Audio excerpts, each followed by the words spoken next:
తెలంగాణ కాంగ్రెస్కు కొత్త కష్టాలు వచ్చిపడ్డాయి. త్వరలోనే పార్టీని వీడనున్నారు సీనియర్ నేత. కాంగ్రెస్ సీనియర్ నేత జీవన్ రెడ్డి పార్టీ మారబోతున్నారని జోరుగా ప్రచారం జరుగుతోంది. కొంతకాలంగా అసంతృప్తితో రగిలిపోతున్నారు జీవన్ రెడ్డి. బీఆర్ఎస్ నుంచి వచ్చినటువంటి సంజయ్తో ఆయనకి వైరం ఉన్నట్లుగా తెలుస్తోంది. జగిత్యాలలో జీవన్ రెడ్డి వర్సెస్ సంజయ్గా కొనసాగుతోంది. కాంగ్రెస్లో జీవన్ రెడ్డి ఇమ్మడలేకపోతున్నట్లు ప్రచారం జరుగుతోంది. ఉప ఎన్నికలు ఖాయమైతే బీఆర్ఎస్లోకి వెళ్లేటువంటి ఛాన్స్ ఉందని కూడా సమాచారం. దీనిపై మరిన్ని అప్డేట్స్ మా కరెస్పాండెంట్ సతీష్ అందిస్తారు. సతీష్, కాంగ్రెస్ పార్టీలో ఏం జరుగుతోంది? పర్టికులర్గా పరిపాలన కావచ్చు, లేకపోతే మంత్రుల పనితీరు, ప్రజల నుంచి వస్తున్నటువంటి ఇవే కాకుండా పార్టీలో దాదాపుగా 40 ఏళ్ల పై చిలుకున్నటువంటి సీనియర్ల విషయంలో ఎందుకు మరి వాళ్ళు అవసరం లేదనుకుంటున్నారా, లేకపోతే వాళ్ళ సలహాలు సూచనలు పట్టించుకునేటువంటి పరిస్థితి లేదా? యువరక్తం కాబట్టి మేము మా వైఖరితోనే మేము ముందుకు వెళ్తామని మరొక వర్గాన్ని ప్రోత్సహిస్తున్నారా నియోజకవర్గాలు అనేది కూడా ప్రధానంగా వస్తున్నటువంటి పరిస్థితి. జీవన్ రెడ్డి లాంటి సీనియర్ విషయంలోనే ఆయన మిన్నకుండిపోయి పార్టీ మారేటువంటి అవకాశాలు ఉన్నాయని ఎప్పుడు కూడా ఆయన విషయంలో రానటువంటి సిచ్యువేషన్ ఉంది. కానీ ఆయన విషయంలోనే ఇప్పుడు పార్టీ మారతారని సమాచారం. ఏంటి అప్డేట్స్ ఏంటి? కాంగ్రెస్ పార్టీలో దీని మీద ఎలాంటి డిస్కషన్ నడుస్తోంది సతీష్? అయితే జీవన్ రెడ్డి విషయంలో నిజామాబాద్కు సంబంధించినటువంటి కార్యవర్గ సమావేశంలో పెద్ద ఎత్తున సంజయ్ జగిత్యాలకు సంబంధించినటువంటి బీఆర్ఎస్ ఎమ్మెల్యేను గాంధీ భవన్లోకి రానివ్వడాన్ని ఆయన పెద్ద ఎత్తున సహించలేకపోయారు. ఒక కంట కన్నీళ్లు పెట్టుకుంటూ కూడా గాంధీ భవన్ నుంచి వెళ్ళిపోయారు. సో దీనికి సంబంధించి పెద్ద ఎత్తున చర్చనీయాంశంగా మారింది. సో ఇది ఇప్పుడు స్టార్ట్ అయింది కాదు, ఎందుకంటే సంజయ్ గతంలో చేరినప్పటి నుంచి కూడా బీఆర్ఎస్ సంబంధించినటువంటి సంజయ్ గతంలో చేరినప్పుడు కాంగ్రెస్ పార్టీలో చేరినప్పుడు కూడా సో ఎవ్వరు కూడా కాంగ్రెస్ అధిష్టానం కానీ ఇక్కడ ఉన్నటువంటి రేవంత్ రెడ్డి కానీ ఇక్కడ ఉన్నటువంటి ఎవరైనా అంటే మంత్రులు కానీ ఎవ్వరు కూడా కాంగ్రెస్ పార్టీలో సంజయ్ చేరుతున్నాడు అనే విషయాన్ని జీవన్ రెడ్డికి ఇన్ఫార్మ్ చేయలేదు. సో అప్పటి నుంచి ఆయన చేరిన తర్వాత ఆయన కండువా కప్పిన తర్వాత పెద్ద ఎత్తున ఆయన మంత్రులతోటి డైరెక్ట్ ముఖ్యమంత్రితోటే పేచీకి దిగారు. ఎందుకంటే ఒక సీనియర్ వ్యక్తి దాదాపు 45 సంవత్సరాలుగా కాంగ్రెస్ పార్టీలోనే ఉన్నారు. ఆయన కాంగ్రెస్ పార్టీ తప్ప వేరే పొలిటికల్ పార్టీ తెలియదు. సో అట్లాంటి వ్యక్తికి మరి ఎందుకు ఇన్ఫర్మేషన్ ఇవ్వలేదు అనేది అప్పట్లో పెద్ద చర్చనీయాంశంగా మారింది. దాని తర్వాత మంత్రులు వెళ్ళి నచ్చజెప్పే ప్రయత్నం చేశారు. ఇవన్నీ జరిగినాయి. అప్పటి నుంచి దాదాపు సంజయ్ చేరినప్పటి నుంచి కూడా జగిత్యాల క్యాడర్ అటు నిజామాబాద్ క్యాడర్లో మొత్తం కూడా కాంగ్రెస్ వర్సెస్ జీవన్ రెడ్డి ఆ తరుణంలో మారింది. ఎందుకంటే ముఖ్యంగా కాంగ్రెస్ పార్టీకి సంబంధించి ఆయన పెద్ద ఎత్తున జగిత్యాలు కావచ్చు, నిజామాబాద్ కావచ్చు మొత్తం కూడా చూస్తూ ఉన్న పరిస్థితులు కనబడతా ఉన్నాయి. మంచి పట్టున్న నాయకుడు, ఉమ్మడి నిజామాబాదులో పట్టున్న నాయకుడు జీవన్ రెడ్డి. సో దానికి సంబంధించి మరి ఎందుకు ఇంత 45 సంవత్సరాల సుదీర్ఘ జీవితంలో ఆయనను ఎందుకు పక్కకు పెట్టారనేది ఒకవైపు చూస్తే, ముఖ్యంగా ఇప్పుడు చేరినటువంటి ఎమ్మెల్యే సంజయ్ ఆయనకు సంబంధించి యువ రక్తం, యువకుడు. సో కాంగ్రెస్లోకి వస్తే గనక మరి రేపు ఫ్యూచర్ ఉంటుంది అనేది ఒక వార్త వినబడతా ఉంది. దానికి సంబంధించి అంటే రేవంత్ రెడ్డి నుంచే ముఖ్యంగా గ్రీన్ సిగ్నల్ ఉంది సంజయ్కి. దాంతోపాటు ముఖ్యంగా ఇప్పటికే ఇప్పుడు ఏదైతే ఈ 10 మంది ఫిరాయింపు ఎమ్మెల్యేల విషయంలో సో ఎక్కడ కూడా కాంగ్రెస్ క్యాడర్ ఎక్కడ కూడా ఏ ఎమ్మెల్యేకు కూడా పెద్ద ఎత్తున సపోర్ట్ లేదు, ఇంక్లూడింగ్ కడియం శ్రీహరి కావచ్చు, దానం నాగేందర్ కావచ్చు. ఓన్లీ వాళ్ళ అనుచరులు తప్ప మిగతా క్యాడర్ ఎక్కడ కూడా వాళ్ళకి సపోర్ట్ చేయట్లేదు. సో ఈ నేపథ్యంలో కానీ ఇక్కడ జగిత్యాలకు సంబంధించి పెద్ద ఎత్తున కాంగ్రెస్ క్యాడర్ సంజయ్కి సపోర్ట్ చేస్తుంది. సో ఈ సపోర్ట్ చేయడం వెనుక కారణాలు ఏంటి అనేది పెద్ద ఎత్తున ఆయన విమర్శించుకుంటున్నాడు.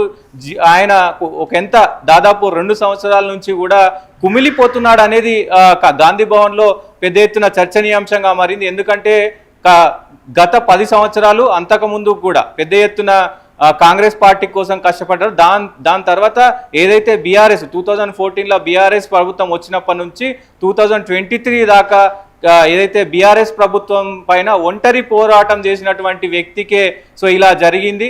దాంతోపాటు నాకు ఇవన్నీ కూడా వర్కౌట్ అవ్వట్లేదు, ఇంకోటి నన్ను రెస్పెక్ట్ ఇవ్వట్లేరు. ఫస్ట్ ఆఫ్ ఆల్ సీనియర్లు ఉన్నటువంటి నియోజకవర్గాల్లో వారికి తెలియకుండానే అధిష్టానం అంటే రాష్ట్ర అధిష్టానం దీనికి సంబంధించి చేరికలు కావచ్చు, వారికి అప్పగించేటువంటి బాధ్యతలు కావచ్చు, క్యాడర్ కూడా కొత్తగా వచ్చినటువంటి వారికే సపోర్ట్ చేస్తున్నాయంటే దాదాపుగా 40 ఏళ్ల పై చిలుకున్నటువంటి జీవన్ రెడ్డి చుట్టూ అప్పటి వరకు తిరిగిన క్యాడర్ ఉన్నట్టుండి ఆయన్ని ఒంటరిగా మార్చేసి సంజయ్ వైపు వెళ్ళింది అంటే అధిష్టానం ఆదేశాలు అంటారా, లేకపోతే దీనికి సంబంధించి ఆయా నియోజకవర్గాల్లో సీనియర్లకు పట్టు ఉండకూడదు అనేటువంటి మాట.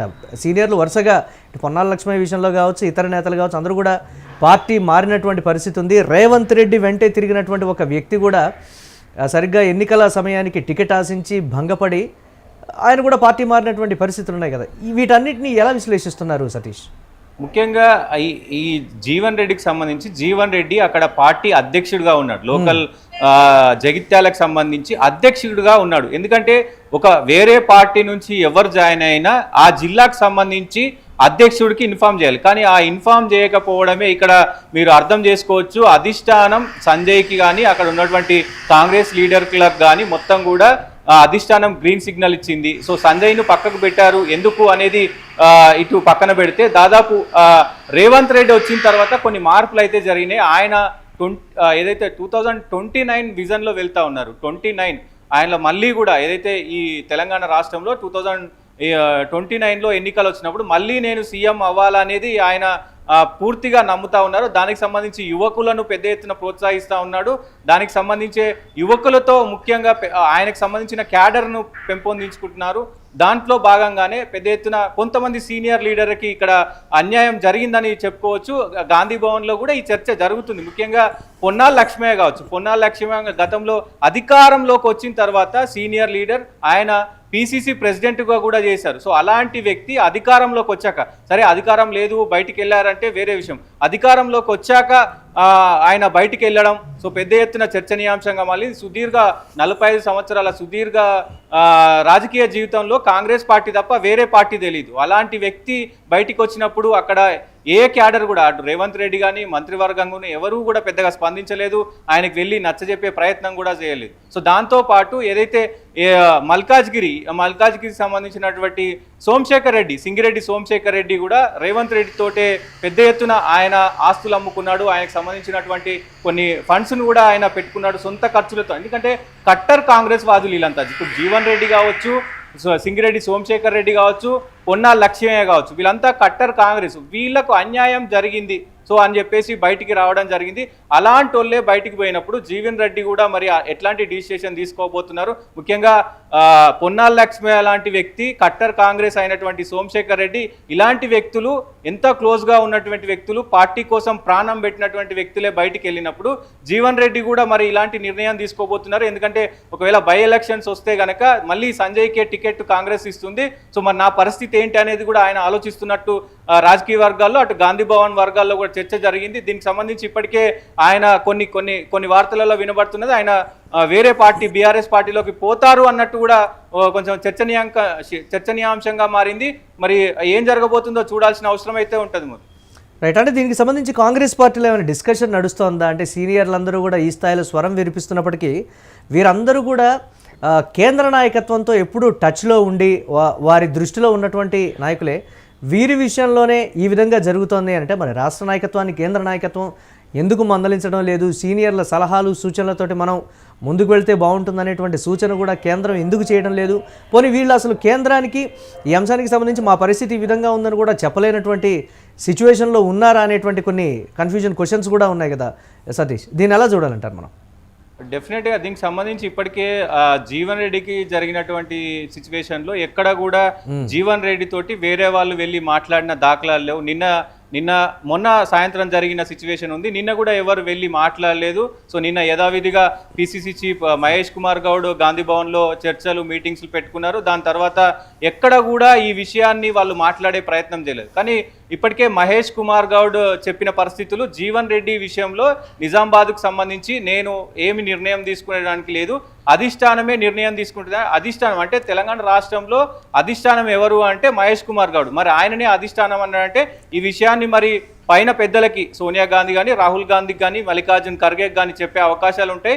దాని తర్వాత మరి ఏ నిర్ణయాలు తీసుకుంటారు? సో మరి జీవన్ రెడ్డి ఇష్యూ చేజాటిపోతుందా, మరి ఆయన పార్టీలో నుంచి బయటికి వస్తాడా చూడాల్సిన అవసరం అయితే ఉంటుంది. మరి right, thanks for updates Satish. ఇక తెలంగాణ కాంగ్రెస్లో ఏం జరుగుతోంది అనేటువంటి మాట, సీనియర్లకు కొత్త కష్టాలు అయితే మొదలయ్యాయి. ఇది తెలంగాణ కాంగ్రెస్ అధిష్టానం పట్టించుకుంటుందా, లేకపోతే సీనియర్లతో కనీసం మాట్లాడేటువంటి పరిస్థితులు ఉన్నాయా? వారి నియోజకవర్గాల్లో జరుగుతున్నటువంటి అంశాలకు సంబంధించి కూడా వారికే తెలియడం లేదంటే సీనియర్ల పరిస్థితి ఏంటి? పార్టీ మారాల్సినటువంటి ఆలోచన వచ్చే విధంగా, అంటే దాదాపుగా 40-45 ఏళ్ల నుంచి రానటువంటి ఆలోచన ఇప్పుడే వారికి వస్తోంది అని అంటే సీనియర్ల విషయంలో తెలంగాణ కాంగ్రెస్ విభాగం ఎలా ప్రవర్తిస్తోందనే దానికి సంబంధించి కూడా కార్యకర్తల్లో ఒకంత అయోమయం నెలకొన్నటువంటి పరిస్థితి ఉంది. కొత్తగా చేరినటువంటి వారి వైపే క్యాడర్ కూడా వెళ్ళింది అని అంటే అధిష్టానం ఆదేశాలు కావచ్చు, ఆశీస్సులు కావచ్చు కొత్త వారికే ఉన్నాయా, క్యాడర్కి కూడా క్లియర్ కట్ ఇన్ఫర్మేషన్ ఉందా, మాకేనా ఇన్ఫర్మేషన్ లేనిదనేటువంటి మాట కూడా చెప్తూ ఉన్నారు.